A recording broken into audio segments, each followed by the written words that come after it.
Hello and welcome back to 16 Years and Now Kid Free. My word.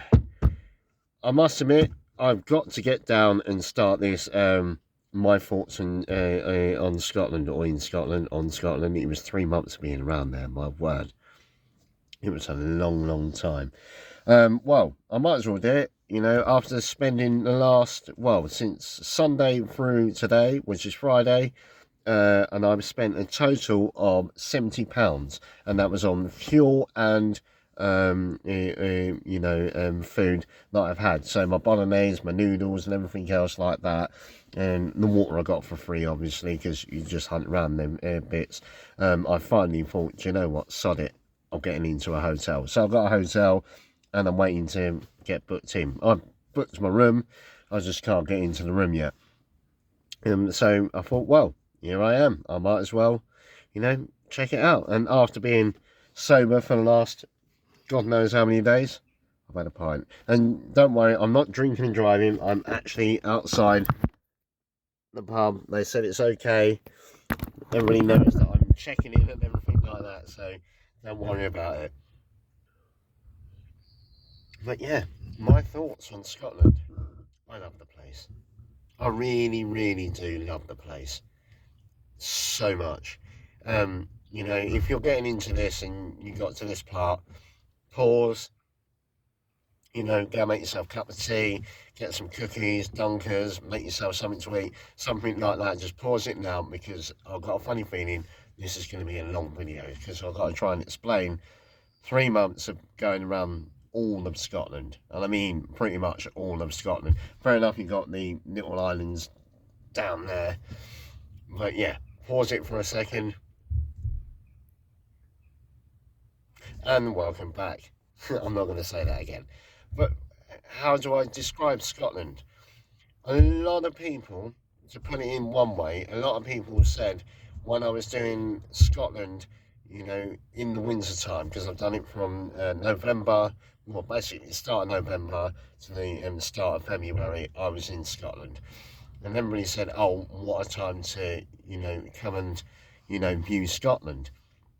And I thought, maybe, because I'm lucky enough that I've been to Scotland a few times. And yeah, fair enough, you're walking, you're hiking around there. If you're not really, really hardcore, I would say April, May, or September, October time. Fair enough, October the light gets really dark and the weather's a bit suspect. Same as April. They're brilliant times to go walking in Scotland and camping out. You haven't got all the midges or anything like that, and that's a brilliant time to go there. If you wanted to experience Scotland, I would say winter is the best time. It really is the best time. I experienced Scotland for what Scotland is. And everybody says, oh, it's so rainy and everything like that. It's like everywhere else. It can be raining, it cannot be raining. It's just the way it goes. It really is the way it goes. That lady's just gone past. And my God, she is quite attractive.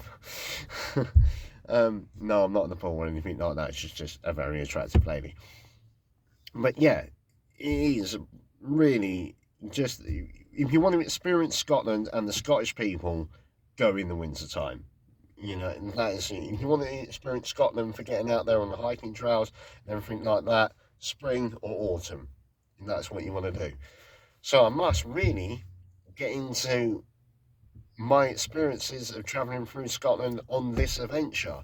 Because, yeah, me and Leah have done it. I've done it with the girl's mum, I've done it with my friends and everything like that. But for this adventure, that's what I'm going for. So we just got to start at the beginning. I I skipped into Scotland. I've done Scotland a little bit, like Coldstream, places like that, way beforehand. Beautiful place, brilliant. But this time around, on my journey around, well, I say around, it was like all over the place. Yeah, I'll just start in the beginning. I came into Gretna Green. I needed a hotel room there. They were absolutely brilliant. Went into the sports bar. I can't remember what it is. Had an absolute brilliant time. All the people there just welcomed me in, and it was an absolute brilliant time. And then I came back in, went through the Dumfries, went up and saw the people up at Marlborough, maybe, or the Maybe Forest, where you got the recreations of the ancient round houses, and all of that area. That is brilliant. Round Dumfries, absolutely brilliant. Excuse me, pardon me. Pardon me, all that area, that was absolutely brilliant. And then, yeah, I went across the land to the Molar Galloway, where you can stay over as well, over in the Molar Galloway. You can stay there. I was there when you had that first proper storm back in November 2022. I can't believe we're still in 2023 now. Madness. Yeah, but that was absolutely fun. If you're in anything tall or anything like that, and it's stormy, don't go there because you will be blown over. I felt like the William was going to get blown over, that I parked him into the wind, and that was brilliant. But you go from them places, you go up to Stranraer. Stranraer is, it's a quirky little place, but it's somewhere to, pick up your supplies, get in there, get some Morrison's Texas barbecue chicken wings, which is another thing I've been surviving on. And then, yeah, after that, I thought, do you know what? It says the highest pub in Scotland. That's where I'm going. So I ended up going on to my way to there. And on my way to there, what happened? I ended up puncturing one of my tyres, going through what I thought was just a bit of runoff water, and hitting this pothole so hard that you just know, oh no, oh no, it's going in, and it's like, and I thought I'd done the front tyre, but I didn't. I'd done the back tyre, but I thought I'd done the front tyre at the same time. It was just a slow puncture, so I had to get out, switch the I only have a space saver. Switched the space saver on when he got there, and then I had to trundle my way all the way back to Dumfries. Went into Dumfries, and if you check on the earlier videos that I've done, you'll know the places to go that I've gone for decent places. And I think this place was Sold Tyres. Pretty sure it was. But I ended up staying under an underpass there, and I was like, "Oh, what is going on here?" Yeah, but then I think that was just Scotland's, bouncer nightclub. If you want to come up to here, you've got to have the proper footwear, and it did, because I changed all four wheels for my own one below proper winter wheels. They were like 8 grade, for rain, B grade for snow, tread, and everything like that for £65 each. You really can't argue with that for your set of tyres. And of course, after that, I set off for Warnock Head, and you got to go there. It's an amazing little place. It's in this cute little place, and it's got all this memorabilia all over the roads, with like everything from a what was it, a Jar Jar Binks to a bazooka on the wall, and everything in between. And they're absolutely brilliant people. And then, of course, after that, I went to Edinburgh.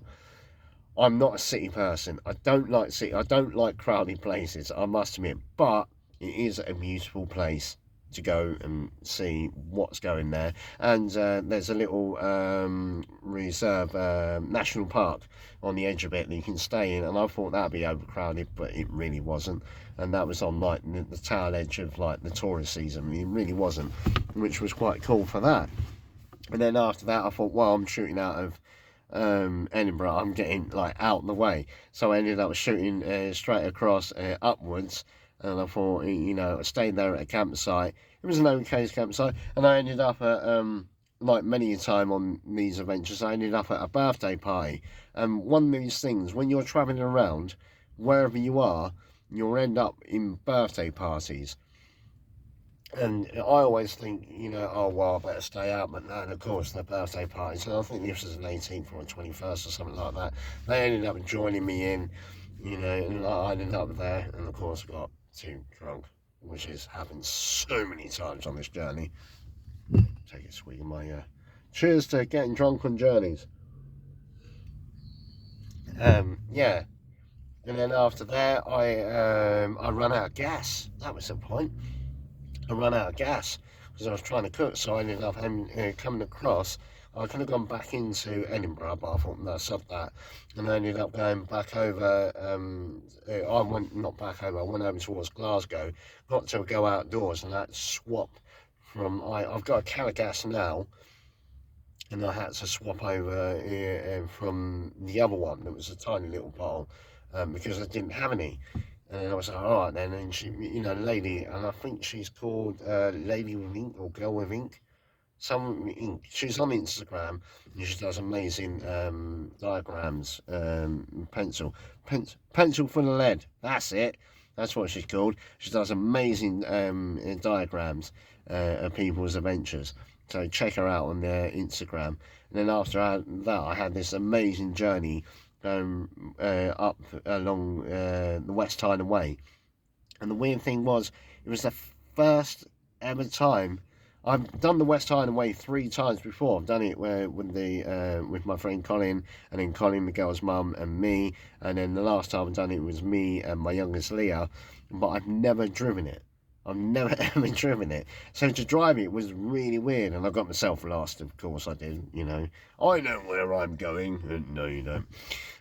Yeah, and I've done all up the West Highland Way, staying at Rowan Denon. That's absolutely brilliant. And you've got to stay at the Drovers Inn.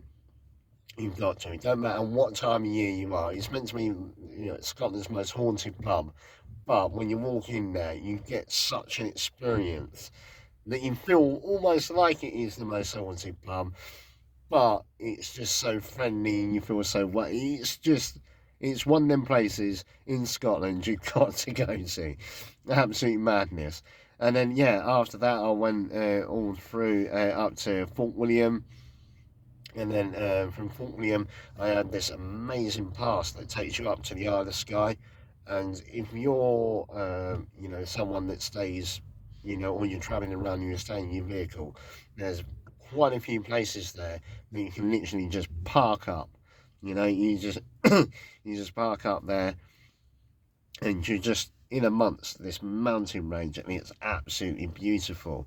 And then, of course, I was like, in my head, my entire time, I've always, in my lifetime, I've wanted to go to the Outer Hebrides.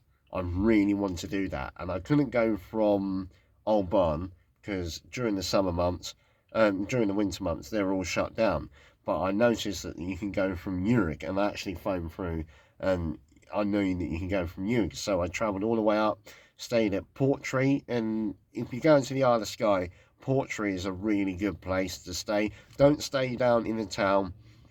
Either book yourself a place, or there's a cinema there with a pizza place and stuff like that. You can park up there, and it's a good place to do.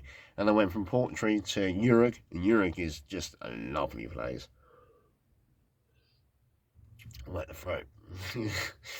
Yeah, it's a tiny little place, but it is quite beautiful. And on this entire trip so far, I had the best steak there ever. I mean, ever. It was just this peppercorn sauce was just this whiskey and steak juice and peppercorn. Everything was involved with this peppercorn. Oh, it was beautiful. I could not get enough of it in me.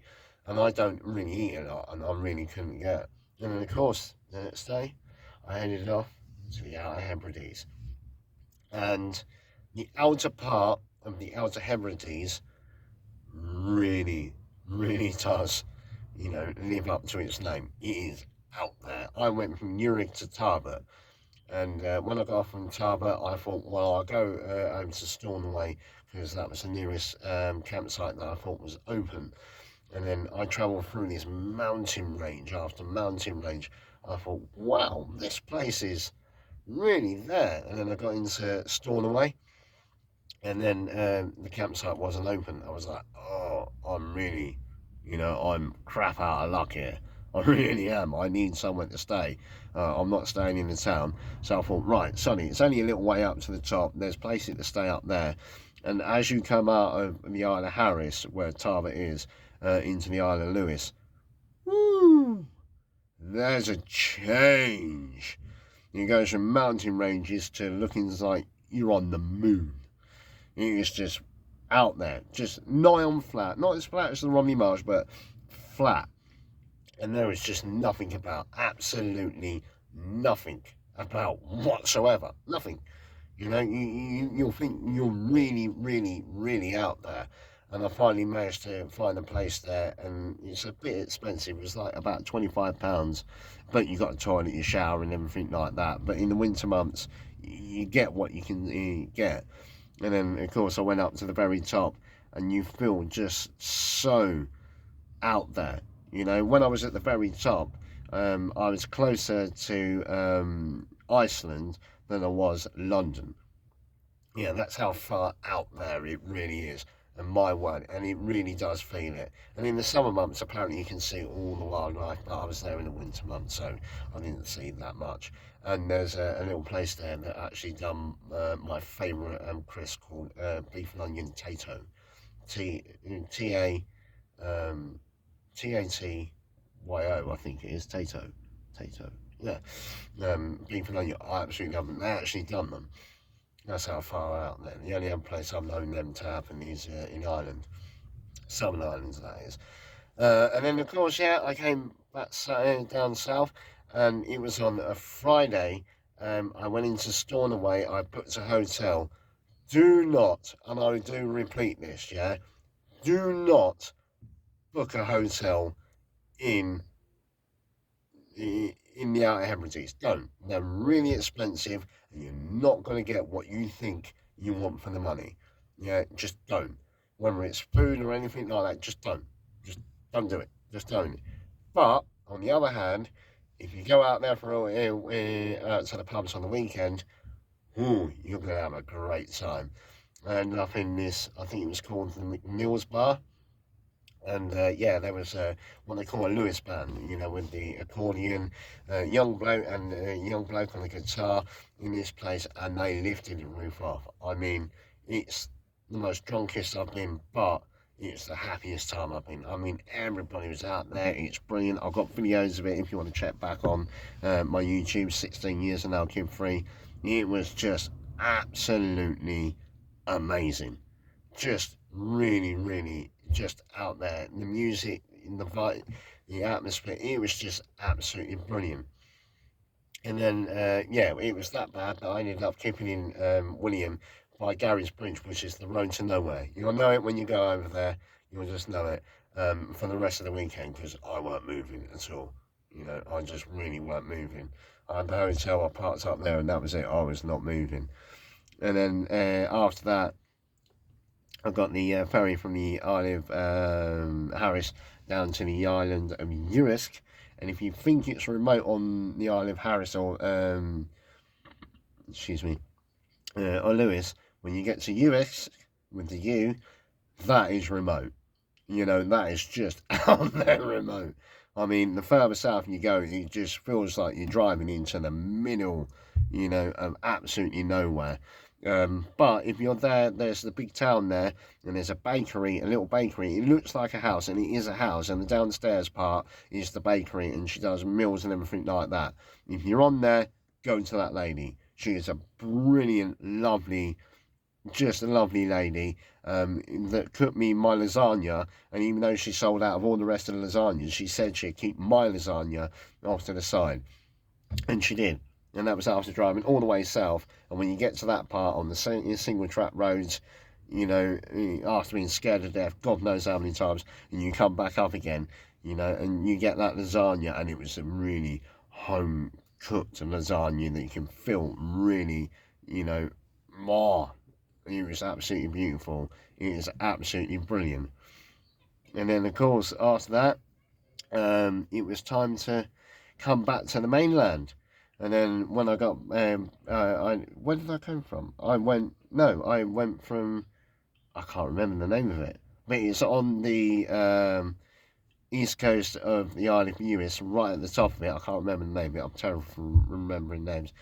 All the way back to Urig, and then of course I got into Urig, and then I found out that my brakes are really scrubbing and scratching and scrubbing again. And by the time I got back into Portree, so I ended up having to wait a week to get my brakes done in Portree, which is an amazing place again. If you get stuck somewhere on, you know, by accident, but you're stuck there, you know, you'll find the really cool bits around it.